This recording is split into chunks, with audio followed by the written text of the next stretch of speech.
is really being able to preserve and to propel what we have here, whether it be natural, all the resources that we have here, to ensure that my children and their children's children can be able to find an opportunity. Because I just can't pick up and go to Canada.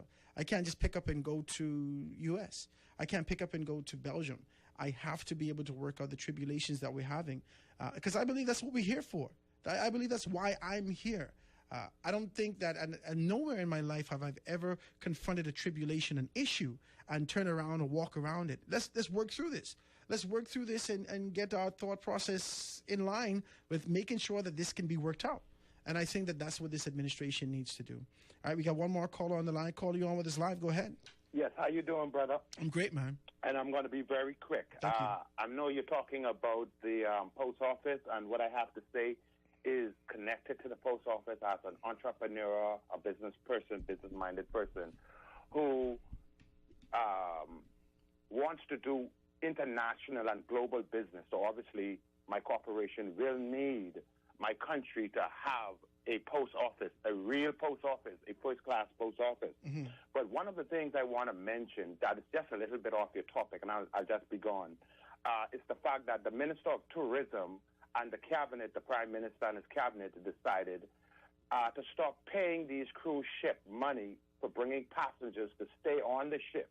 Okay? Now, why that's a very good decision, 50% of the point I'm trying to make, I'm happy with that decision. The other 50% is that once the cabinet of the Bahamas make a decision like that, I expect to see the Bahamas government address the complaint that the people, these foreign people, okay, 8 billion foreigners out there, we need to invite here, okay, is saying what is causing them to stay on the ship, Mr. Diagala, okay? And one of these people who the tourist wants to come and see is persons like my corporation, another Bahamian corporation, what is artistic in nature and Bahamian. They tired seeing Chinese things in our country. Mm-hmm. We tired seeing some of them Chinese too, some of us.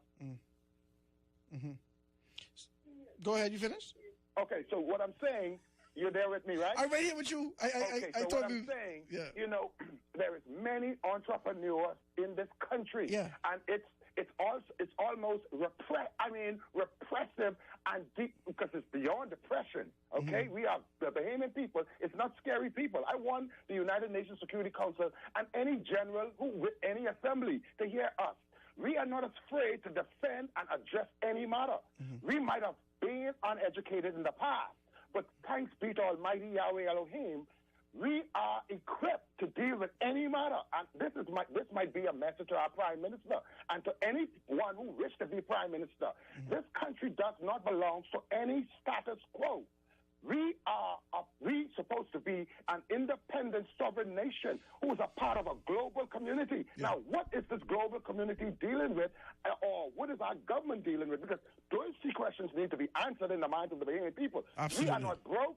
We are suffering because of. So, yes, the PLP hired elected their Prime Minister. The FNM elected their Prime Minister. It looks to me 3.5, 4 years from now, the Bahamian people must elect their Prime Minister. Forgive us. Forgive us. Please forgive us. We were going on the path with you, but we got like 60 seconds before we can be able to wrap up. I thank you for your contribution. I thank you for your passion. And most definitely, when we have an opportunity to be able to have this conversation tomorrow, we're going to be able to talk youth and wrapping up Youth Month. So we're going to bring some persons on. We're going to have a very engaging conversation at the end of the month and get a youthful perspective. I think that we're going to be able to do that. Let me give you one more text real quick. So it says, "Good afternoon, sir. I'm a Bahamian living in Canada, and there are still post offices here, but they are a lot smaller. They're typically in various pharmacies and food stores. So instead of one big location, perhaps the government should look at having multiple locations and various communities to provide ease of doing business." I suppose that's what the end of that. So thank you so much for your contribution, guys. Listen, let's start to think how we can incorporate and be able to gently fuse our tradition.